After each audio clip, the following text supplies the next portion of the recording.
The golden spires of Nexar stretched toward the purple sky like fingers reaching for the gods themselves. 3,000 years of conquest had built this magnificent capital, each tower representing another world brought under Calith control. Emperor Vorthak walked through his palace gardens where flowers from 100 different planets bloomed in perfect harmony. The sight always pleased him. Just like the galaxy itself, everything here served his will. His crystalline implants pulsed with a soft blue light as data streams flowed directly into his consciousness. Trade reports from the Outer Rim, tax collections from mining worlds, military updates from patrol fleets.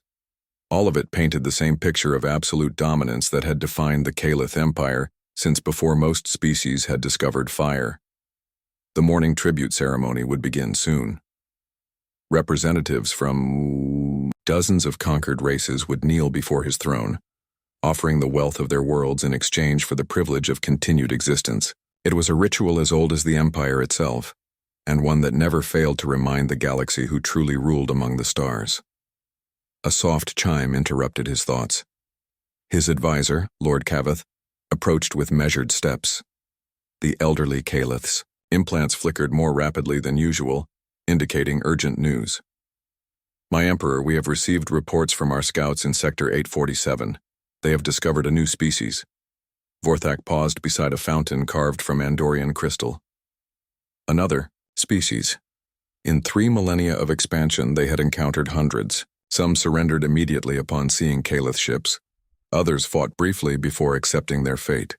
A few required complete annihilation to serve as examples to nearby worlds. All followed predictable patterns. What are they called? He asked without much interest. They call themselves humans, Your Magnificence. Their homeworld is designated as Sol 3, though they refer to it as Earth. Our long-range scans indicate a primitive civilization. Single star system, basic fusion drives, chemical projectile weapons, standard pre-imperial technology. The Emperor's lips curved in what might have been called a smile if Calith facial expressions worked like those of mammals. Another backwater species ripe for absorption. Their technology would be studied, their useful individuals selected for specialized roles, and the rest would serve as laborers or examples.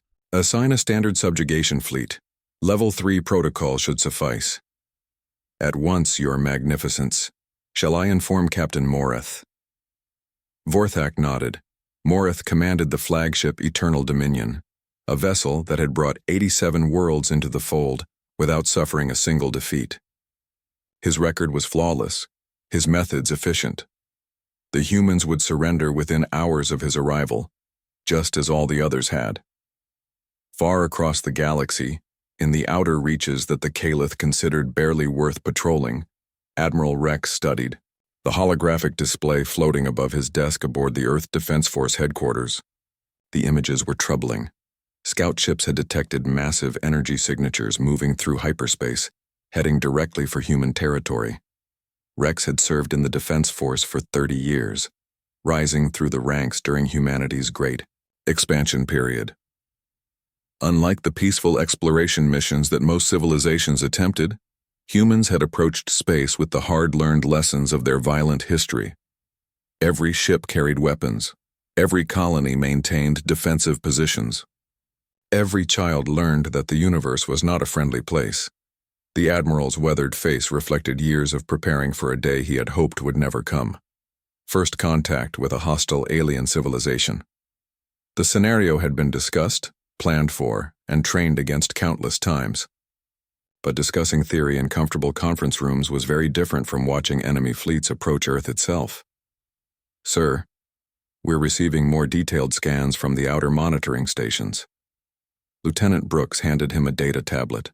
The formation consists of approximately 50 vessels, ranging from frigate class to what appears to be a massive battleship. Rex examined the data carefully. The alien ships used technologies that Earth scientists could barely understand. Energy shields that bent light around their hulls. Weapons that fired coherent plasma streams across impossible distances. Engines that folded space itself to achieve faster-than-light travel. By every measurement, humanity was outclassed. What's the status of our defensive fleet? 12 destroyers, 8 cruisers, and 3 battleships currently in Sol system, sir. Another, 15 vessels en route from Mars shipyards, but they won't arrive for at least 6 hours. 23 ships against 50, chemical rockets against plasma cannons, steel armor against energy shields that could deflect nuclear weapons. Any rational military commander would consider surrender. But Rex had spent his career studying human, military history. From the ancient battles of Marathon and Thermopylae to the great wars of the 20th century, humanity had a long tradition of fighting impossible odds, not always winning, but always making victory costly for their enemies. Send a message to Earth Command. Activate Protocol 7. Lieutenant Brooks' pale face went even whiter. Protocol 7 meant that conventional victory was considered impossible. It authorized the use of any weapons, tactics, or strategies necessary to inflict maximum damage on the enemy, regardless of cost to human forces. Sir, are you certain? Lieutenant, whoever these aliens are, they've traveled halfway across the galaxy to attack our homeworld without any attempt at communication or diplomacy. That tells me everything I need to know about their intentions. Rex stood and moved to the observation deck, watching Earth's blue marble spin slowly in the darkness. If they want a war, we'll give them one they'll remember. The message flashed across human space in minutes. Colonial militias armed their merchant vessels. Mining stations prepared to detonate their facilities rather than let them fall into enemy hands. Research laboratories began transmitting their data to hidden archives scattered across dozens of worlds, and deep beneath Earth's oceans, in construction, facilities that had been working for decades in absolute secrecy, another kind of message was being prepared, one that would be delivered not through words but through weapons that pushed the boundaries of physics itself. The Caliph Empire was about to learn that not all primitive species surrendered quietly. Some had been preparing for this moment since they first looked up at the stars and wondered what else might be looking back. The silence in the Eternal Dominion's command center felt different than usual. Captain Morath had led subjugation campaigns across 3 sectors of the galaxy, and there was always a moment before battle when anticipation filled the air like electricity before a storm. But today something was wrong. His sensor operators worked with unusual intensity, their crystalline implants flickering rapidly as they processed incoming data. Captain, we are detecting unusual energy signatures from the human vessels, reported his tactical officer. Their weapons are primitive as expected, but their movement patterns are unpredictable. Morath studied the holographic display showing the human fleet formation. 23 ships arranged in what appeared to be a defensive screen around their homeworld.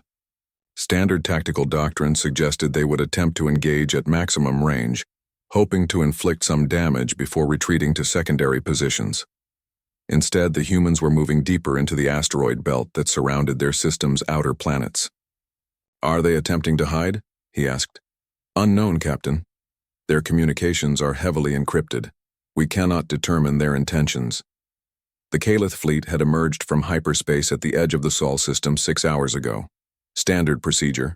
Required broadcasting surrender demands and allowing the enemy 12 hours to comply. So far, the humans had responded only with silence and strange maneuvering that served no obvious tactical purpose. Morath activated his command implant and connected to the fleet network. 50 warships responded to his mental commands, like extensions of his own body. The Eternal Dominion alone could destroy every human vessel without support, but doctrine demanded overwhelming force to minimize casualties among his own crews.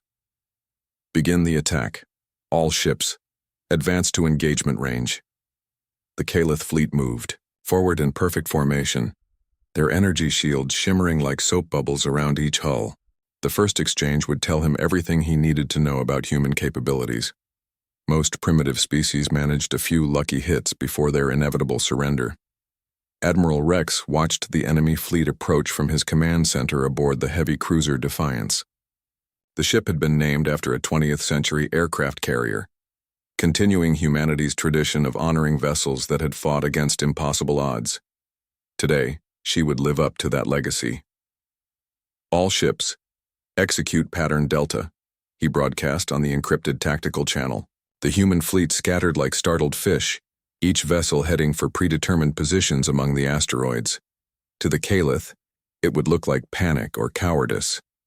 They had no way of knowing that human military doctrine had been shaped by 3,000 years of fighting other humans who were equally clever, equally determined, and equally willing to die for their cause.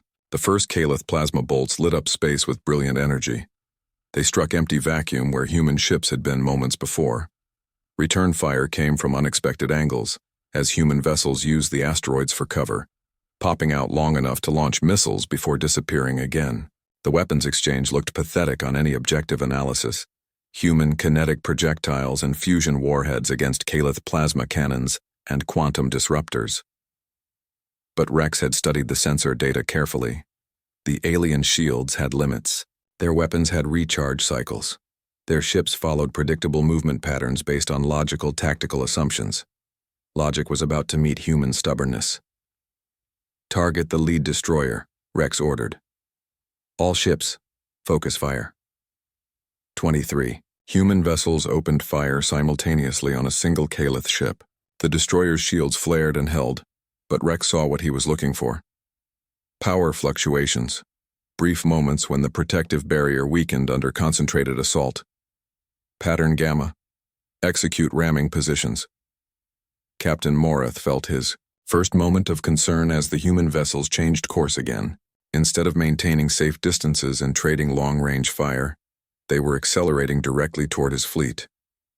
Several appeared to be badly damaged, trailing atmosphere and debris, but they kept coming. "Captain, the human vessels are on collision courses.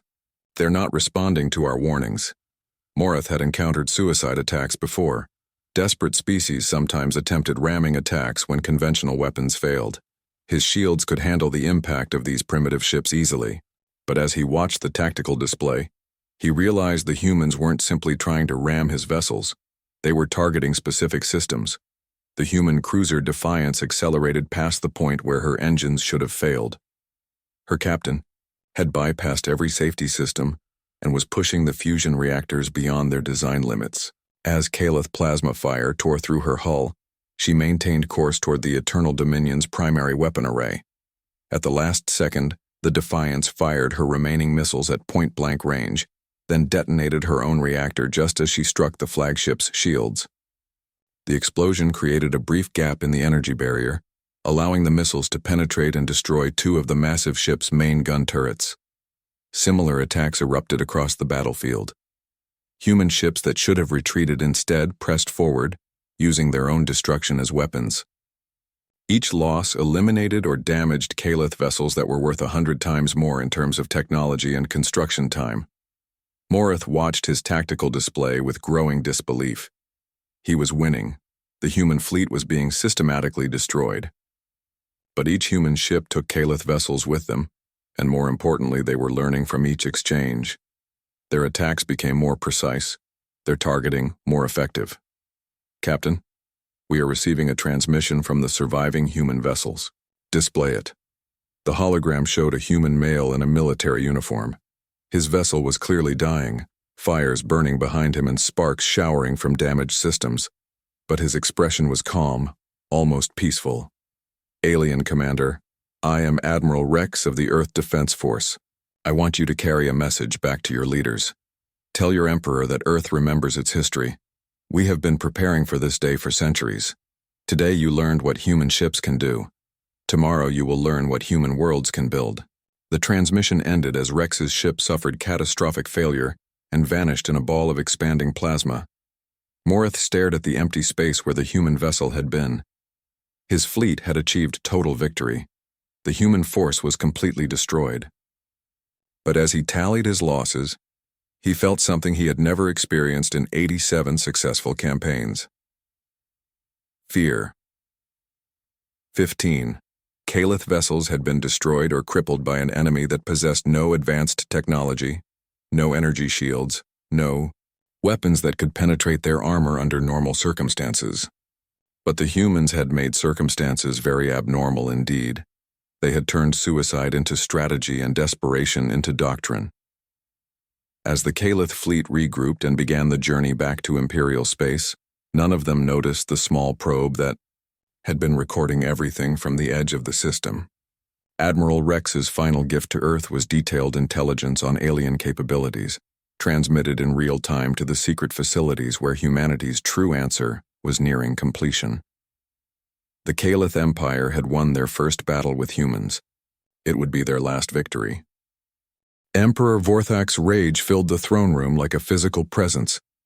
The crystalline pillars that supported the vast chamber pulsed with angry red light, responding to the emotional emanations from his implants.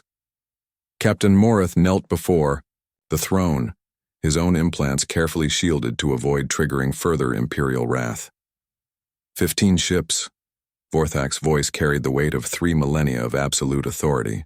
15 vessels of the Imperial fleet destroyed by primitive savages using chemical explosives and suicide attacks. The Emperor rose from his throne and began to pace. Each step echoed through the chamber like thunder. The assembled nobles and military commanders remained perfectly still, afraid to draw attention to themselves during one of their ruler's legendary rages. In 3,000 years of conquest, no species has dared to inflict such losses on the Imperial fleet. The Zephyrians surrendered after losing 2 ships. The Crystalline Collective submitted when we demonstrated our superior firepower. Even the warlike Saurians negotiated terms after a single engagement. Morith kept his eyes fixed on the polished floor. Your Magnificence, the humans fought with unprecedented desperation. Their tactics were illogical, but effective. They showed no regard for their own survival. And that troubles you, Captain? Yes, Your Magnificence. Species that fight without concern for survival are unpredictable. Our tactical databases contain no effective countermeasures for enemies who view their own destruction as acceptable losses. Vorthak stopped pacing and fixed his attention on his fleet commander. The Emperor's implants had been enhanced beyond those of ordinary Caliph, allowing him to process information at speeds that bordered on precognitive ability. In the span of seconds, he analyzed thousands of possible responses to the human threat. Assemble the Grand Fleet, he finally declared. Every available warship from the core worlds to the Outer Rim.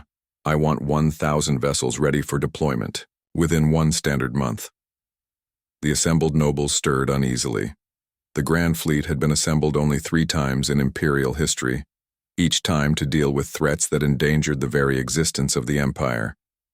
Using such overwhelming force against a single primitive world seemed like using a star destroyer to kill an insect.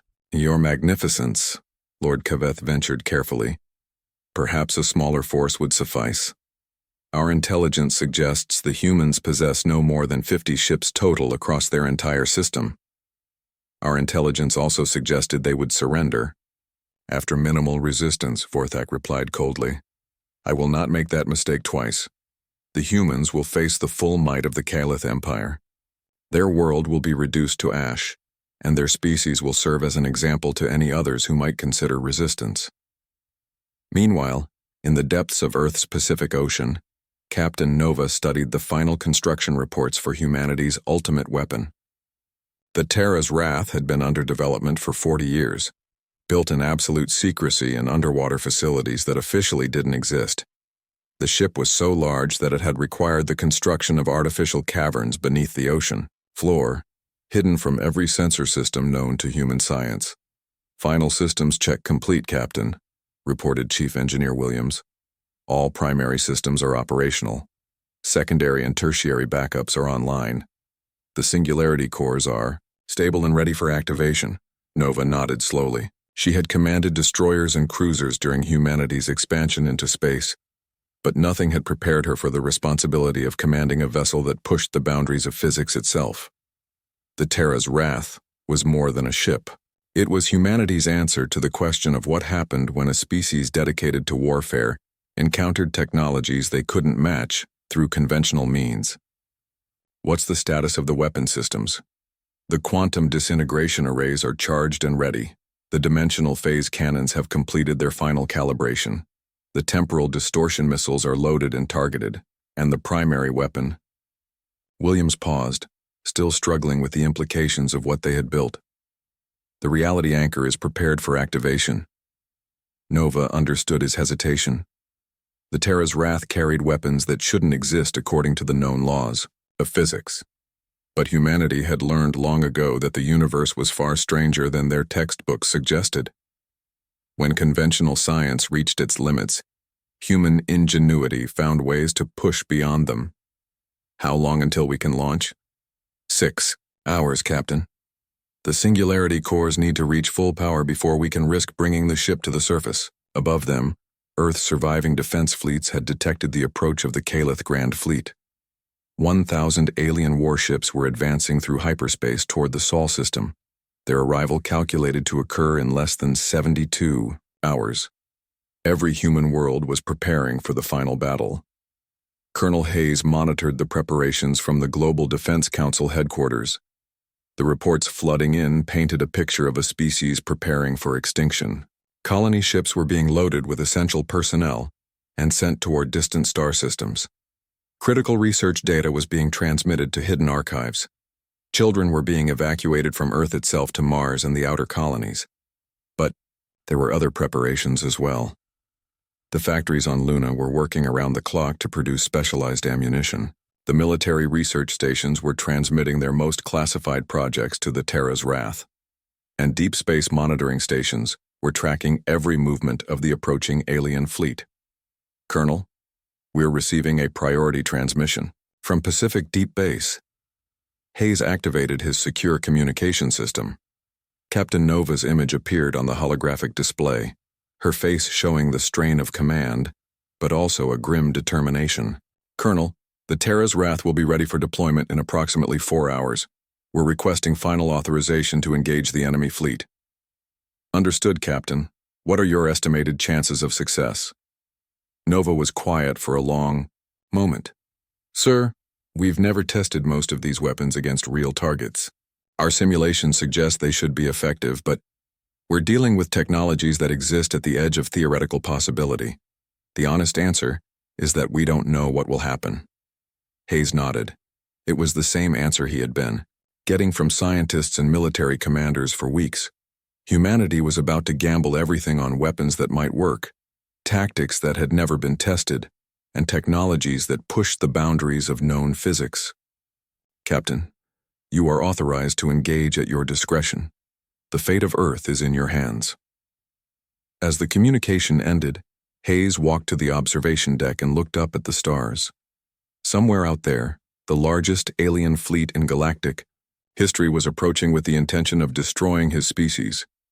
In a few hours, a single human ship would rise from the depths of Earth's oceans to meet them.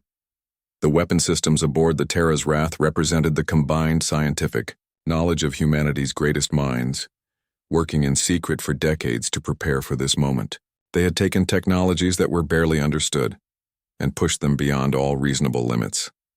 They had built weapons that could unmake matter at the quantum level, shields that bent space-time itself, and engines powered by controlled black holes.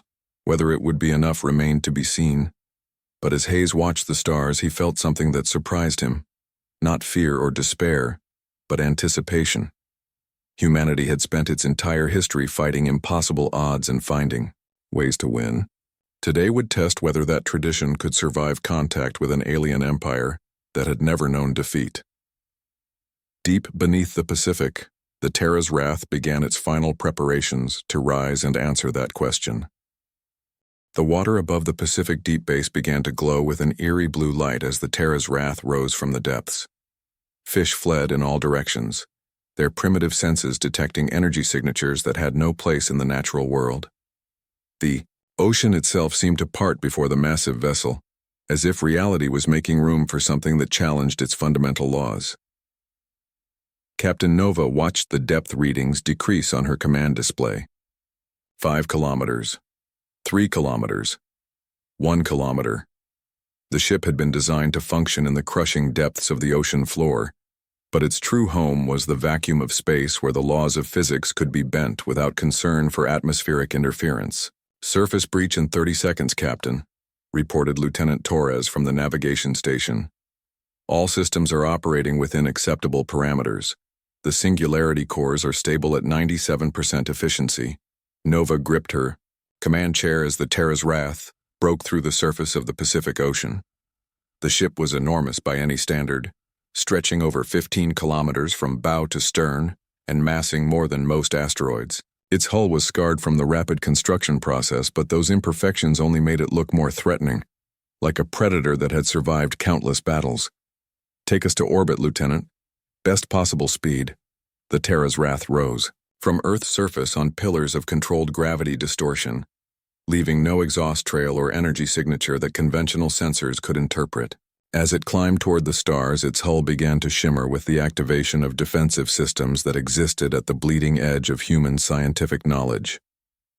In the depths of space beyond Pluto, the Calith Grand Fleet emerged from hyperspace in perfect formation. 1,000 warships arranged in combat groups that had conquered half the galaxy. Emperor Vorthak himself commanded from the massive dreadnought Infinite Glory, a vessel that had never suffered damage in 2 centuries of warfare. "Report," he commanded as his tactical officers processed the sensor data from the Sol system. "Your Magnificence, we detect minimal human activity, perhaps 20 vessels in defensive positions around their homeworld. No significant military installations, no orbital defense platforms." The sensor operator paused, his implants flickering with confusion. "However, we are detecting a massive energy signature rising from the planet's surface." Vorthak's enhanced consciousness processed the sensor data directly. What he saw defied immediate understanding. The energy readings suggested a single vessel, but one that massed more than his entire battle fleet combined. The power output was beyond anything in the Imperial databases. "Is our equipment malfunctioning?" "Negative, Your Magnificence. All sensors confirm the readings. The humans appear to have constructed a single ship of unprecedented size and power." The Emperor's implants calculated thousands of tactical possibilities in microseconds. A single massive vessel was vulnerable to concentrated fire from multiple directions. Its size would make it slow and unwieldy. Even if it carried powerful weapons, his 1,000 ships could overwhelm it through sheer numbers. All fleets advance to engagement range, concentrate fire on the large vessel, destroy it quickly, and proceed with the subjugation of their worlds. The Terra's wrath cleared Earth's gravity well, and began its approach toward the alien fleet. Captain Nova studied the tactical display showing the disposition of enemy forces. 1,000 ships arranged in classical battle formations, exactly as human intelligence had predicted. The Calith were a logical species that followed established tactical doctrine. They were about to encounter weapons that followed no doctrine at all. "Captain, enemy fleet is advancing. Range is decreasing to weapons distance." "Understood. Charge all weapon systems. Prepare to engage."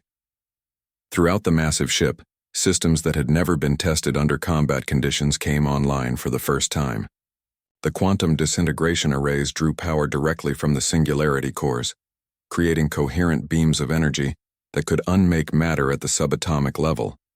The dimensional phase cannons accessed parallel realities where the laws of physics operated under different constants, then imposed those alternate rules on local spacetime.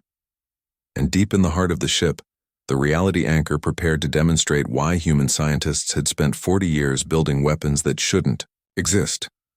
The first exchange of fire lit up the void between planets with energies that briefly outshone the sun itself. The Calith fleet opened with everything they possessed, concentrating the firepower of 1,000 ships on the single human vessel. Plasma cannons, quantum disruptors, and matter converters unleashed enough energy to shatter moons. The Terra's wrath disappeared behind a wall of destructive force that should have reduced any ship to constituent atoms. For long moments, the space around the human vessel was too bright for sensors to penetrate. Then the light faded, and the Terra's wrath emerged completely undamaged. "Impossible," whispered Captain Morith from his position aboard the Eternal Dominion. "Nothing can withstand that level of concentrated fire." But the human ship hadn't simply absorbed the attack. Its shields existed in a state of quantum superposition, simultaneously present and absent in local spacetime. The Calith weapons had struck shields that were probability clouds rather than solid barriers, making their destruction both certain and impossible at the same time. "Return fire," Nova commanded calmly. The Terra's wrath responded with weapons that violated every known law of warfare. The quantum disintegration arrays fired beams that ignored conventional armor, by targeting the fundamental forces that held matter together. Calith ships simply ceased to exist as their atomic structures became energetically unfavorable and dissolved into component particles. The dimensional phase cannons created pockets of alternate reality where different physical constants applied. Calith vessels found themselves suddenly existing in universes where their fusion reactors became fusion bombs, where their hull materials became highly radioactive, or where gravity flowed in directions that tore their ships apart. But it was the temporal distortion missiles that truly demonstrated humanity's approach to impossible warfare. These weapons created localized time loops that trapped their targets in recursive destruction. Calith ships would explode, then find themselves restored to the moment before the explosion, only to explode again in an endless cycle of death and rebirth. Emperor Vorthak watched his invincible fleet dissolve before his eyes.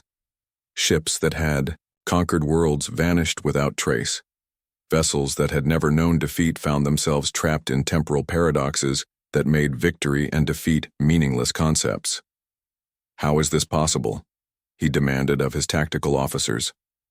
"Our databases contain no record of such technologies. Your Magnificence, the human weapons appear to be based on theoretical physics that our science considers impossible.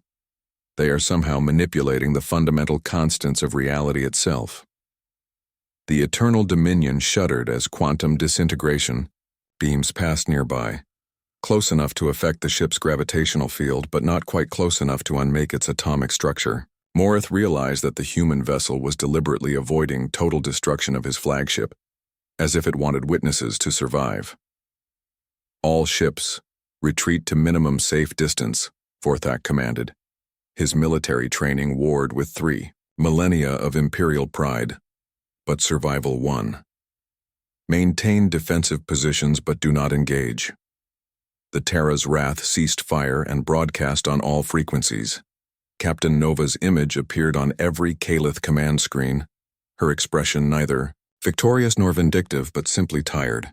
"Alien Emperor, I am Captain Nova of the Terran vessel Terra's Wrath. In the past 20 minutes your fleet has been reduced from 1,000 ships to approximately 200 operational vessels. Your remaining forces are completely outmatched and cannot threaten my ship or my world." Vorthak stared at the human commander.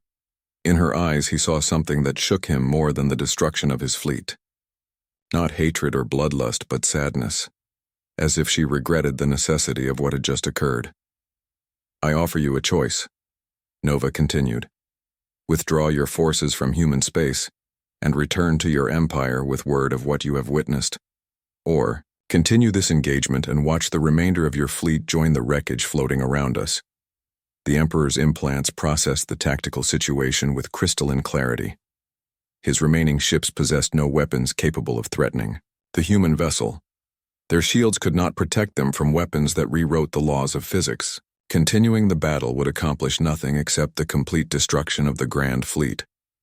For the first time in 3,000 years, the Calith Empire faced an enemy it could not defeat. "We will withdraw," Vorthak finally transmitted. "But this is not over, human. The Empire has resources you cannot imagine." Nova's expression didn't change.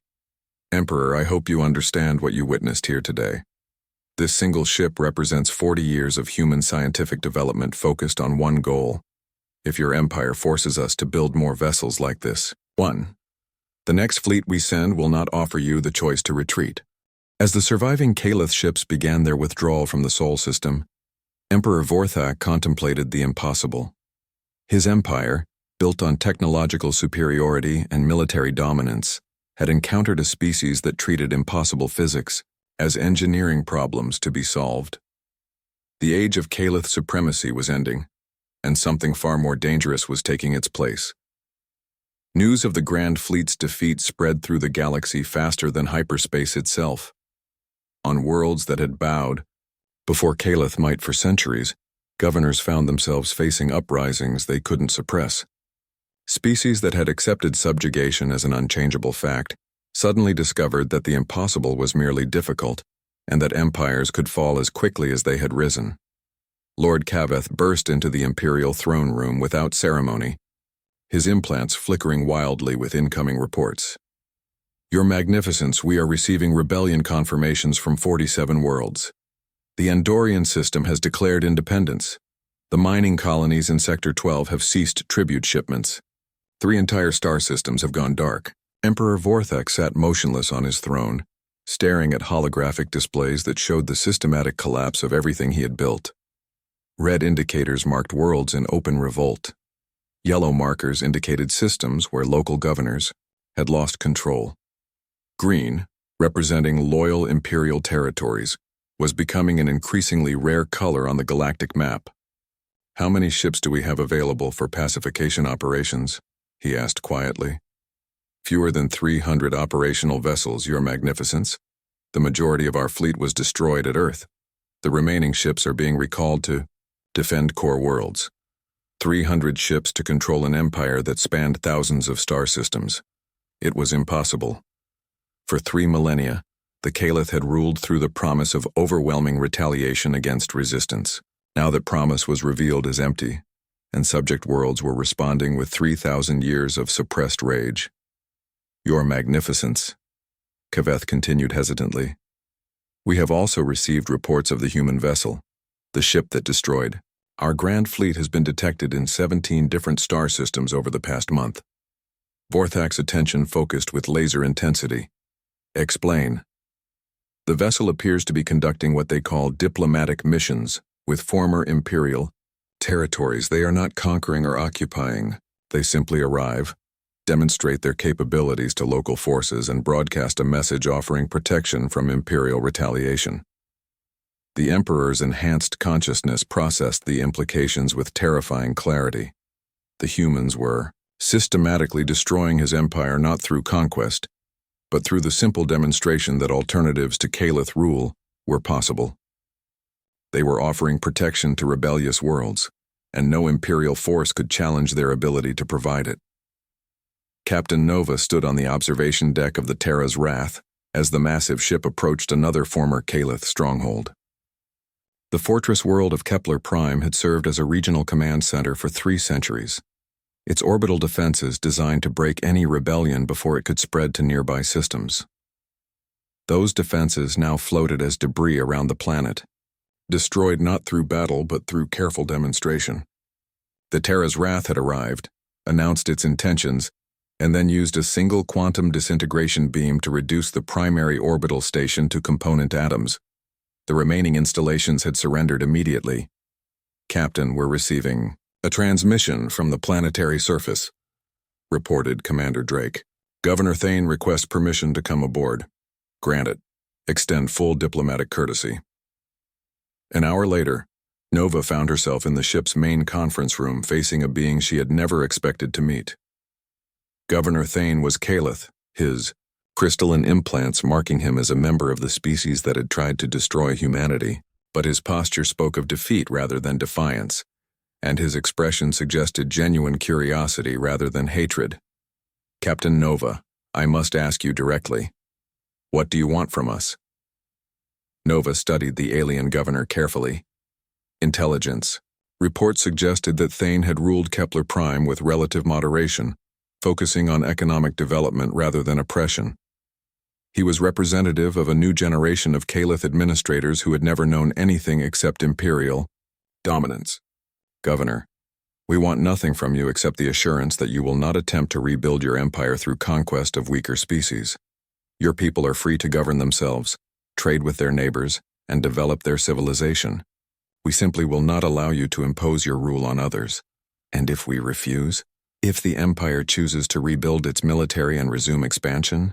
Nova's expression remained calm, but her words carried the weight of absolute certainty. "Then we will build more ships like this one.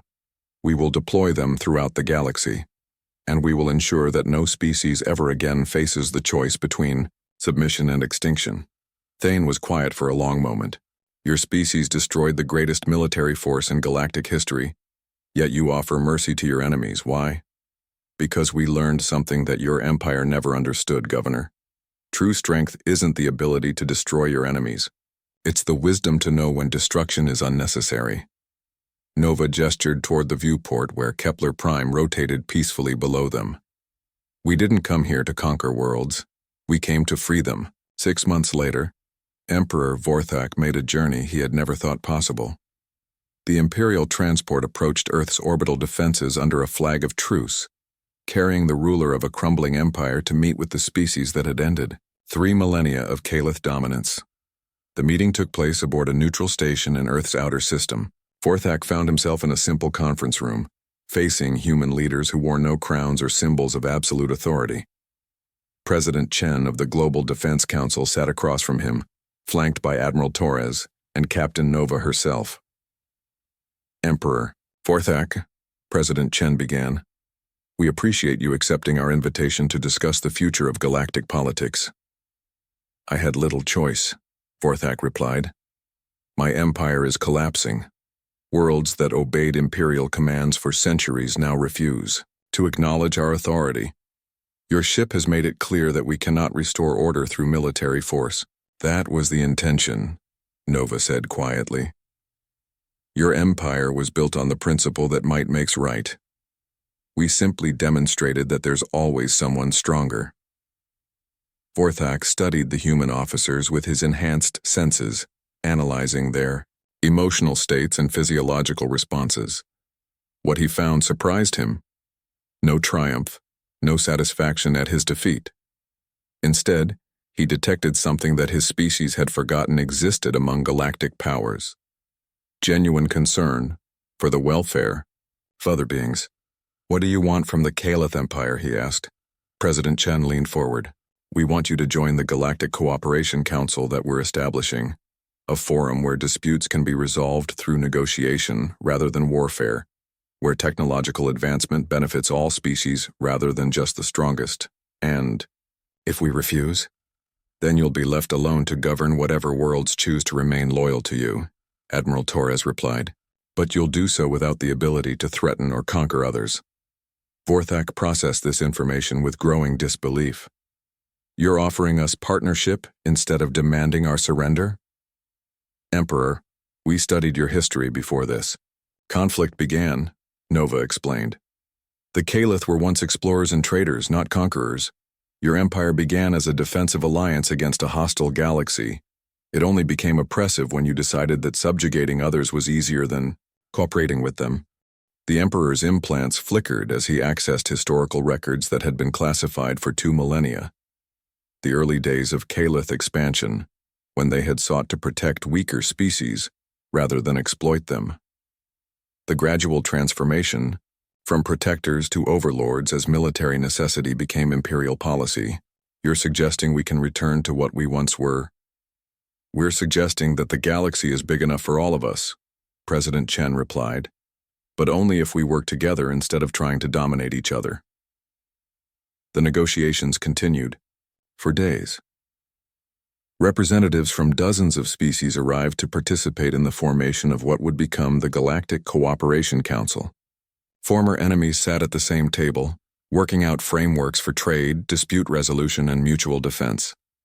The Terra's wrath remained in Earth orbit throughout the negotiations, a visible reminder of what would happen to anyone who tried to rebuild the old system of imperial dominance. But as the talks progressed, it became clear that the massive ship represented something more than just a weapon. It was a promise, not a threat of destruction, but a guarantee that weaker species would never again face extinction at the hands of galactic empires. 6 months after the formation of the Galactic Cooperation Council, Emperor Vorthak stood once again in his palace gardens on Nexar. But the flowers from 100 worlds no longer represented conquest and tribute. They were gifts from trading partners and allies, symbols of cooperation rather than submission. His title had changed too. He was no longer Emperor of the Kalith Empire, but Prime Minister of the Kalith Federation, elected by representatives from Kalith worlds that had chosen to remain together through mutual consent rather than imperial decree. The transformation had not been easy. Many Kalith military commanders had refused to accept the new order and had been exiled to the galactic rim with whatever ships and followers they could gather. Some subject species had demanded reparations that took decades to negotiate. Entire sectors had required peacekeeping forces to prevent revenge killings between former oppressors and their victims. But it was working. Trade flowed more freely than it had under Imperial control. Scientific research was shared rather than hoarded. Conflicts were resolved through the Council's mediation protocols rather than military action. And throughout the galaxy, the Terra's Wrath continued its patrols, ensuring that no new empire could rise to threaten the fragile peace that humanity had created. Captain Nova, now promoted to Admiral of the Galactic Defense Force, sometimes wondered what would have happened if humanity had chosen conquest instead of cooperation. The Terra's Wrath could have subjugated the galaxy as easily as it had freed it. Human technology could have created an empire that dwarfed anything the Taidisai Caliph had built. But as she watched the diverse species working together in the council chambers, she knew that humanity had made the right choice. They had learned the most important lesson in their species' violent history, that true victory wasn't about defeating your enemies. It was about turning them into friends. The age of empires was over. The age of cooperation had begun. And somewhere, in the galaxy, other species were learning that the strongest weapon wasn't always the one that could destroy the most targets. Sometimes it was the one that chose not to fire at all.